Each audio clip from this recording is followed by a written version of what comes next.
ಹಾನಗಲ್ ಕುಮಾರ್ ಶ್ರೀಗಳು ಒಂದು ಮಾತನ್ನು ಹೇಳ್ತಾರ. ಏನಂದ್ರ, ಘಟದಿಂದ ಮಠ ಬೆಳಗುವುದಕ್ಕಿಂತ ಮಠದಿಂದ ಘಟ ಬೆಳಗುವುದಕ್ಕಿಂತ ಘಟದಿಂದ ಮಠ ಬೆಳಗ್ಬೇಕಂತ ತಿಳ್ಕೊಂಡು ಹಾನಗಲ್ ಕುಮಾರ್ ಶ್ರೀಗಳ ಒಂದು ವಾಕ್ಯ ಐತಿ. ಈ ಒಂದು ವಾಕ್ಯವನ್ನ ಯಾಕೆ ಹೇಳ್ತಾನಂದ್ರ, ಆ ಒಂದು ವಾಕ್ಯಕ್ಕೆ ಆದರ್ಶರಾಗಿ ಪೂಜ್ಯ ಶ್ರೀ ಸಿದ್ದೇಶ್ವರ ಮಹಾಸ್ವಾಮಿಗಳು ಶ್ರೀ ಕೊಟ್ಟೂರು ಸ್ವಾಮಿ ಶಾಖಾ ಮಠವಾಗಿರುವಂತಹ ಬೂದಗುಂಪದ ಮಠಕ್ಕೆ ಆಗಿ ಇವತ್ತಿಗೆ ಒಂದು ವರ್ಷಗಳ ಕಾಲ ಸಂದಿದೆ.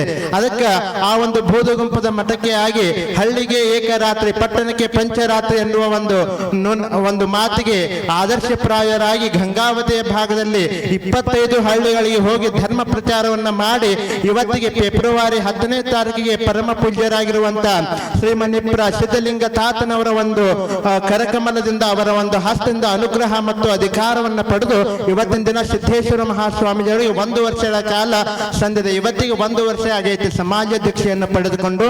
ಅಂತಹ ಒಂದು ಪರಮ ಪೂಜ್ಯರಿಗೆ ಶ್ರೀಮಠದ ಕಿರಿಯ ಪೂಜ್ಯರಾಗಿರುವಂತಹ ಬಸವಲಿಂಗ ಮಹಾಸ್ವಾಮೀಜಿಗಳು ಹಾಗೆ ಈ ಒಂದು ನದೀಚಾಗಿ ಎಲ್ಲ ಯುವಕರ ವತಿಯಿಂದ ಪರಮ ಪೂಜ್ಯರಿಗೆ ಗೌರವ ಸತ್ಕಾರ.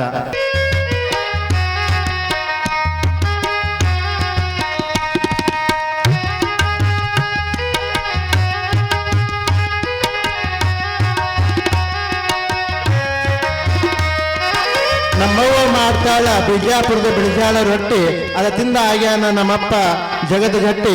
ಈ ಕಾರ್ಯಕ್ರಮಕ್ಕೆ ಬಂದ ಹಂಗಯ್ಯಾಗೆ ಕುಂತಿ ಜೋರಾಗಿ ಚಪ್ಪಾಳೆಯನ್ನು ತಟ್ರಿ ಎನ್ನುವಂತ ಮಾತನ್ನು ಹೇಳ್ತಾ